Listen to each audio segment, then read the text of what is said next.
Le Maroc s'est construit une illusion économique mortelle.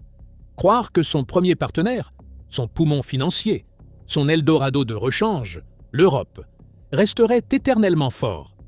Mais l'Europe se meurt. Terrassée par la perte de son industrie lourde, incapable de rivaliser avec la montée titanesque de la Chine, elle glisse lentement d'un continent créateur de richesses vers un vaste marché de consommateurs négligés, subissant un déclin que ses élites refusent de nommer. Au début, le processus est flou. La roue continue de tourner par inertie. Les Marocains résidant à l'étranger sentent leur portefeuille se contracter. Mais ils se rassurent en pensant qu'il s'agit d'une crise passagère de plus. Ils se trompent.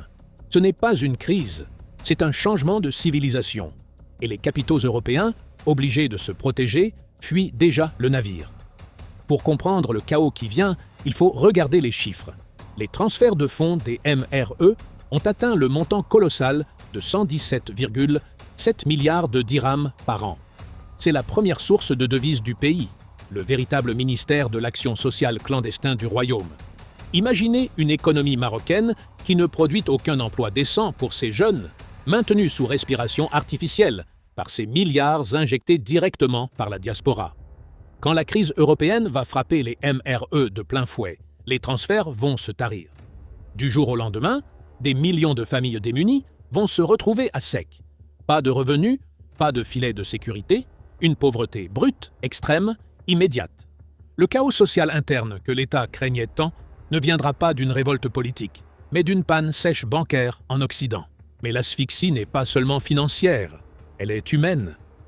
Face à la vie trop chère, à l'inflation et au chômage de masse, la colère des peuples européens ne va pas s'éteindre dans la passivité. Contrairement aux citoyens marocains habitués à subir en silence, la jeunesse européenne n'acceptera pas que des bureaucrates brisent son avenir. Et cette colère a déjà trouvé son bouc émissaire, l'étranger. Et en priorité absolue, avant toute autre nationalité, le Marocain. Avec l'arrivée inévitable des partis d'extrême droite au pouvoir sur tout le continent, la bascule vers la violence est en marche. Les frontières se verrouillent définitivement. L'échappatoire historique des jeunes Marocains est scellé. Pire encore, les MRE subissent une pression systémique pour être poussés dehors, calquée sur les politiques d'expulsion de force amorcées ces dernières années par les États-Unis pour donner l'exemple.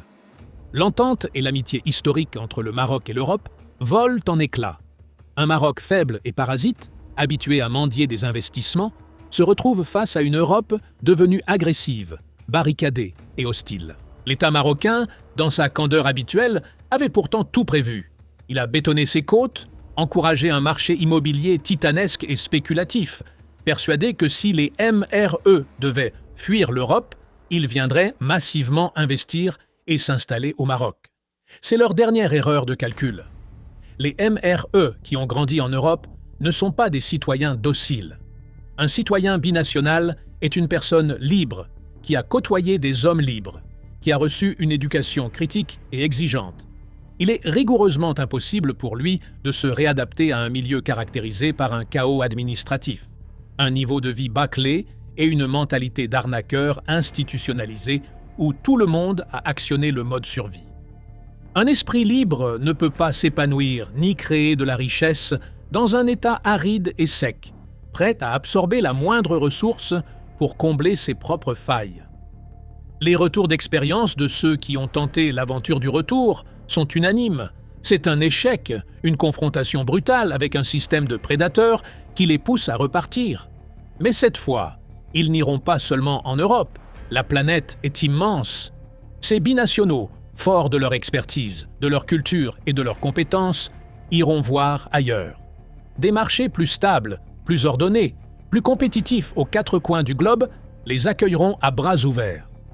Le Maroc se retrouvera seul, avec ses complexes immobiliers vides et invendables. Un pays défiguré qui n'a su ni s'approprier la modernité, ni préserver sa culture protectrice d'origine.